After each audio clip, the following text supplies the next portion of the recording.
Welcome to News Strip Down, where I dig through all the news and weed out all the nonsense so you guys don't have to. 30 minutes or less. Why? Because anything longer than that is probably just BS. A lot of Canadian news today, you guys. I'm sorry. I try to do international stuff, but just my Canada feed just started blowing up today. I'm sorry. So today's March 12th, 2026, minus 6 degrees Celsius. That's 21 degrees Fahrenheit to you guys below the Arctic Circle. So yeah, off to Canada here. Yeah, Canada just signed the CEPA agreement, also known as the Canada-Indonesia Comprehensive Economic Partnership Agreement. Whoa, I can see why they come up with like adverbs for like stuff like this. So yeah, a part of this agreement, it's expected to eliminate a lot of trade barriers and create new opportunities for Canadian businesses in Indonesia, boosting Canadian cereal market, fertilizer, and pulp market, which is great. Like Carney's doing some really good stuff across the board here, not just forgetting about like farmers and stuff, considering what's happening in the United States here, but we'll get back into that when it comes down to the Kuzma thing.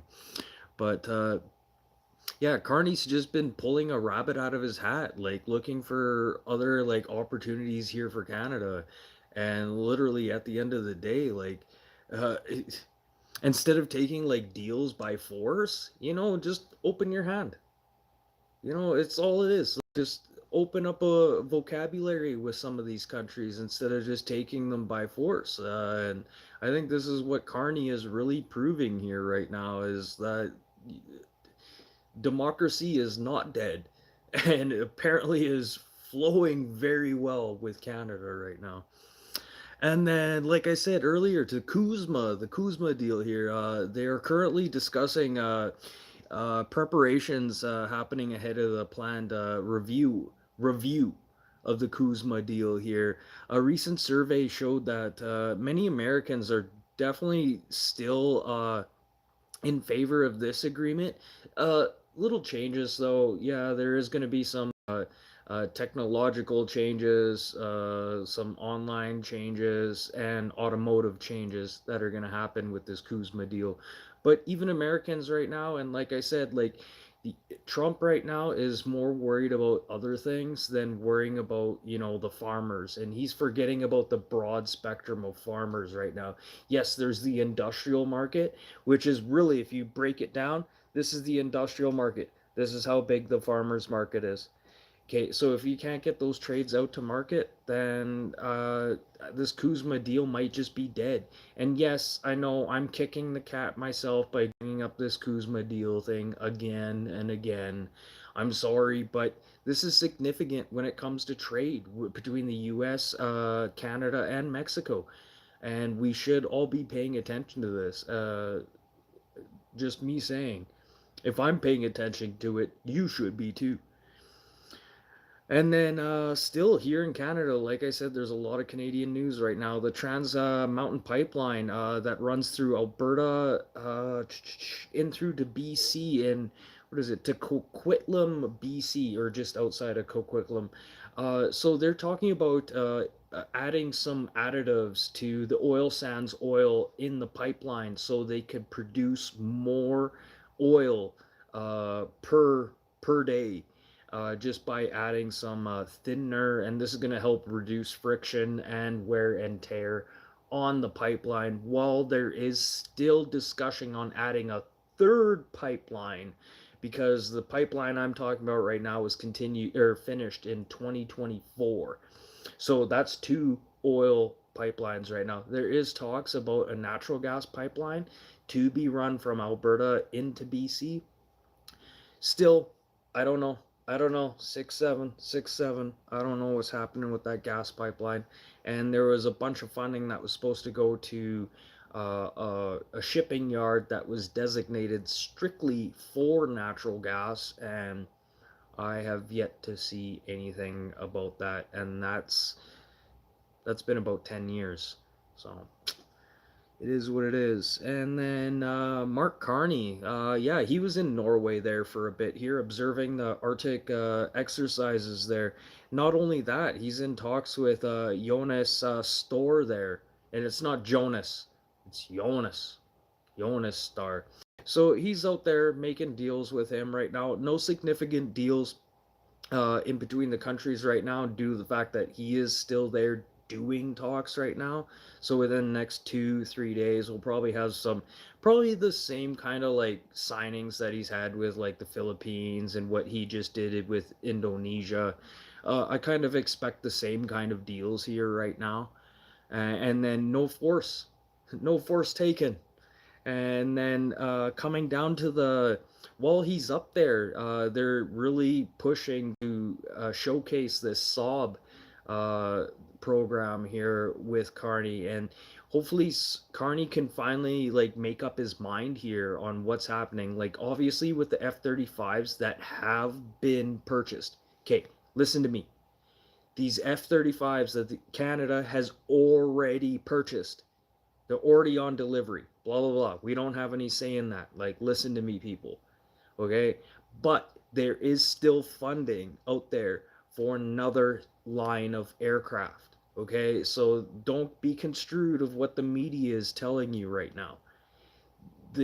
These F-35s, we're stuck with them. Okay? We're stuck with those. And what is it, like 11 or 12, something like that, of these F-35s? But yes, Canada had put money aside. Same as Germany. Germany did the same thing because they were going to put money into that their new 5th gen aircraft program that absolutely failed. And now Australia wants to jump into France and what is it, Spain, to do this new 5th gen aircraft.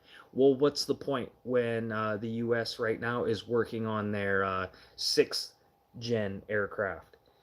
What's the point? What's the point? But buying these Saab aircraft, it just sounds feasible. Like they're cheap, they're easy to maintain, blah blah blah, and they're like a go kart. They're like a go kart. Do you want a machine or do you want a go kart? Tell you the truth, at the end of the day, I want the go kart. Trust me. Oh, what else do we got here today? I got a lot of writing done today, actually. I'm pretty happy with what I did. And since I'm here, you guys, if you like the news like this, hit the like button, subscribe, please. I'm really close to 1,000. I was close to 1,000 before until the YouTube purge in January there, and I lost like 168 subscribers. So please hit the like. I'd like to hit 1,000 subs and no more than that, and then I'll jump over to strictly news stripped down channel and separate my channel from this. Oh, and then still Canadian news. I'm sorry, I told you guys, I warned you, blah blah blah. The Gordie Howe Bridge, yeah, between Detroit and was it Windsor, Ontario there. Ooh. Oh, I'm so sorry to bring up bad news, you guys, but yeah, if you guys are gonna be using this bridge right now, you're gonna wish there was a you're gonna wish there was a troll. You're gonna wish there was a troll. The troll would be easier to deal with than looking at these dollar amounts right now that I'm looking at. So if you want to cross the Gordie Howe Bridge right now, it's going to cost you $8 Canadian, and that'll be 575 USD, US currency. Yeah, and that's per standard vehicle. But now if you're a commercial vehicle, ooh, I'm sorry, you guys. Don't kill the messenger. Please don't kill the messenger. It's going to be $12 Canadian per axle. So that'll be $8.75 USD, US currency per axle. So yeah, you're probably looking at around 72 to anywhere $96 if you're hauling Super Bs. But yeah, FYI, truckers, I don't know. You guys know this, how this works. You're truckers. You guys know the back routes, and I know it's a bridge. Blah blah blah. You're kind of screwed either way. But oh my goodness, $96 just across one way. But there is gonna be a breakaway zone that they have with specific truck truck drivers with designated rates that will allow motorists and drivers to go into any open toll lane. Okay, so I don't know how this is gonna work yet. Blah blah blah. We'll see. I don't know. This whole bridge fiasco nonsense thing is still like boggling my mind. Just open the bridge. Just open it. I don't know what's going on. And then still in Ontario, more Canadian news. I'm sorry. Sorry. Don't kill the messenger. Yeah, Doug Ford is chilling the champagne right now for the Korean Auto Assembly. Yeah, Merlene Jolie there. Yeah, she continues to push for Hyundai to put a plant here in Canada, but it's coming back with some like restrictions. You know, possibly could be because of Jolie's like frigid touch. Like if you guys know the background on Jolie, go look her up. Like Ice Queen, absolute Ice Queen. But now, like, meanwhile, Doug Ford's he's plugging in the karaoke machine right now. Is what he's doing to bring the Hyundai manufacturer into Ontario. So we'll see what Rob Ford or Doug Ford is doing here right now. But he's obviously doing something, and that Jolie, yeah, she need to go. Yeah, that Ice Queen needs to definitely go in there. Oh man, yeah. Don't even bring her to the party. She's just kill the vibes. Uh, and then yeah, I've been talking about microchips here. And so a supply chain coming out of China. Well, China is now saying like well, sorry, Beijing is now saying that they're upping their production in microchips. Yes, they're still gonna put chips specifically aside for themselves for national security risk, and certain providers will have to go through a listing to make sure that they are cleared to be able to access these chips. So yes, there is a minimum percentage, blah blah blah. But this whole talk of China withholding all their microchips for themselves right now is kind of just BS right now. Like, there's so much more stuff that they're producing right now that they can get rid of. They're just more worried about national security risks. And the United States just enacted another law, kind of the same as what China just did, kind of withholding certain microchips just for themselves, and makes it totally, yes, national security risk, blah blah blah. But yes, also being able to have enough supply for them at the end of the day. So that's what that comes down to. And then yeah, there's a bunch of nonsense going on right now. I don't know if you guys down in the States, there's talk of Iranian drones possibly hitting the West Coast, most mainly LA, Los Angeles, California.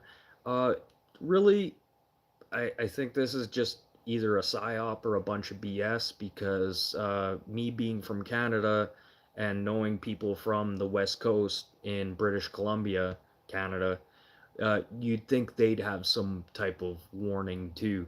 But to just designate America as a target zone doesn't seem right.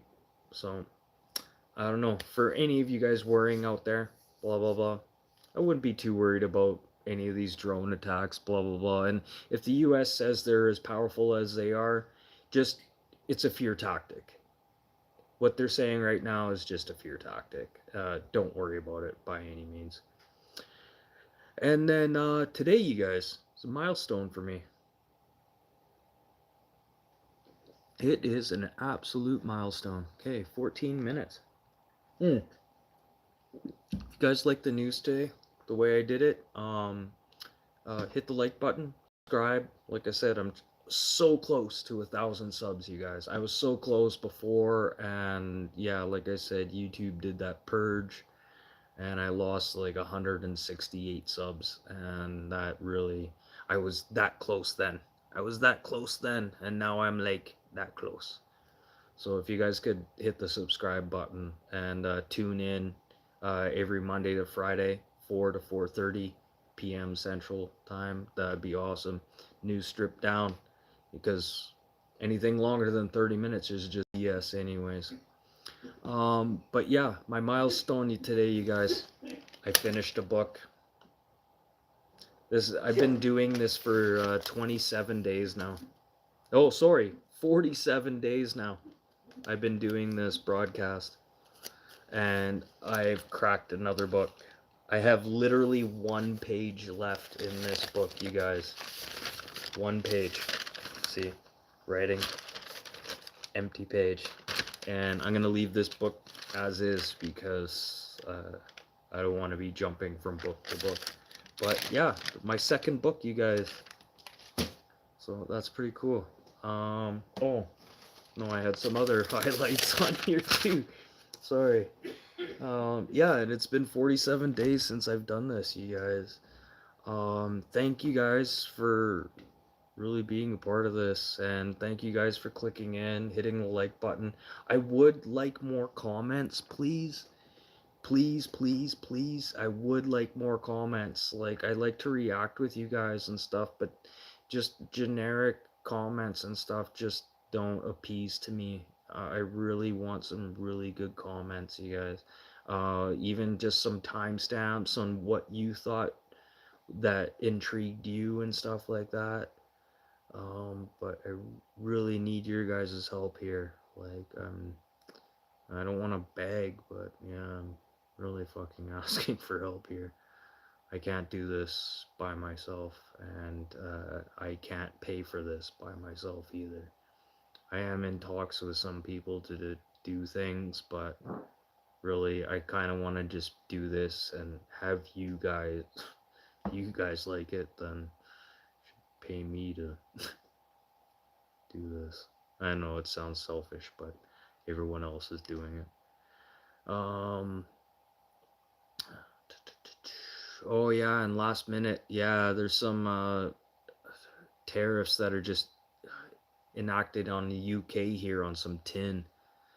It's probably not good for the UK right now. UK is doing this as kind of a domestic protection thing right now, and then there's real no projected percentages on what these tariffs are going to be for tin coming from China into the UK. So I don't know. I don't know. It could just be all blah blah blah nonsense, but I'll keep an eye on that and see what happens. But let's end everything on things that happened today, March 12th, 1994. The Church of England ordains its first 32 female priests. Wow, 1994. 32 female priests. Wow. So, so I could come up with some jokes with that, but I can't.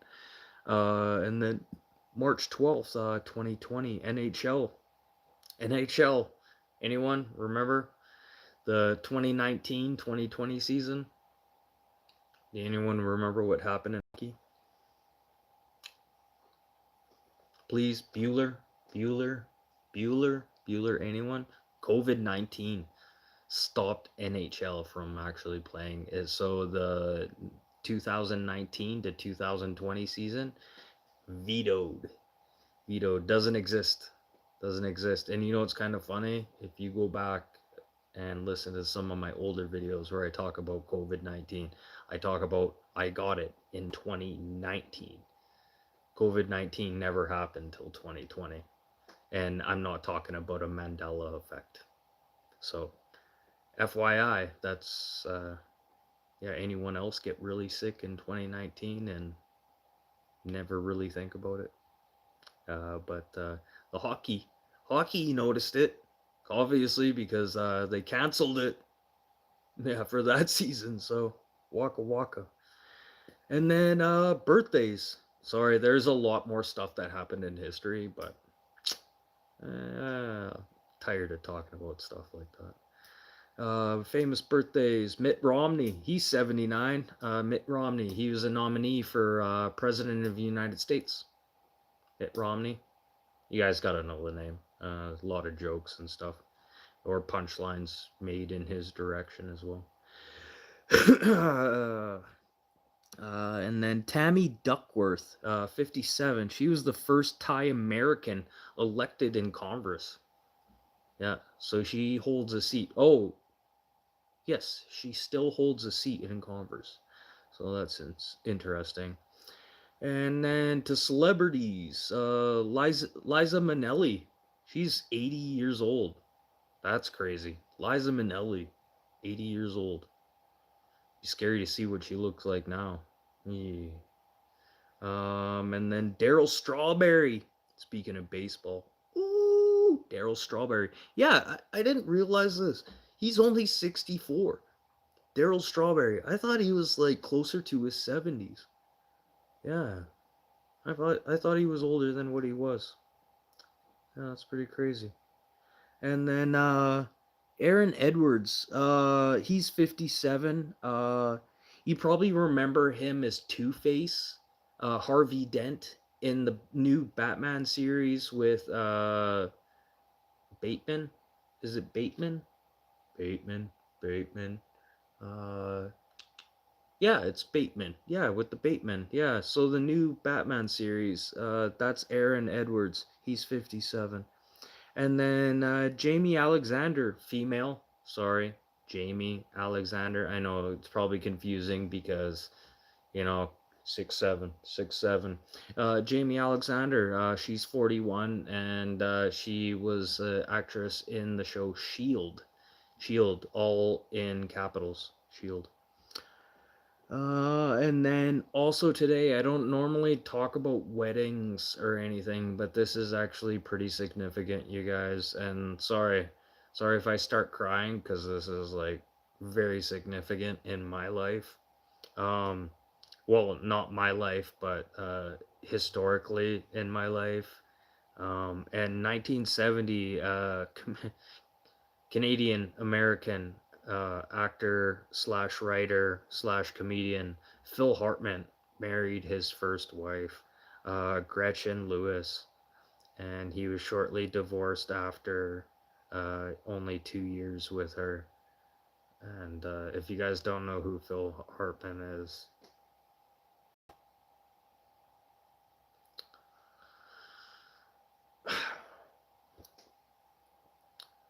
but yeah, I had to bring that up. But if you guys like the news like that, like the platform, um, I can't do this without you guys either. So for all you guys that watch this, thank you. Like I said, I just broke two books. Two books. That's of writing for this show. There's no nonsense in here. This is all. So I get to start book 3 tomorrow, you guys. Book 3, and I'm pretty excited. Starting a fresh page. Hopefully you guys like stick around to see what happens with the new book. But yeah, it's gonna be cool. And hope you guys like the news like this. I just got tired of listening to stuff in the news. It's all drama and stuff like that. I just want real news. That's it. And then just go stare at the wall for the rest of the day. You know, like you don't have to worry about what I just heard. There's so much drama in the news, and this is why I do this. So thank you guys for sticking around, and oh, and don't forget to hit the like button and subscribe, please. I'm very close to 1,000 subs, and yeah, let's see what the next booklet holds. Okay, I'm out of here. Peace, you guys.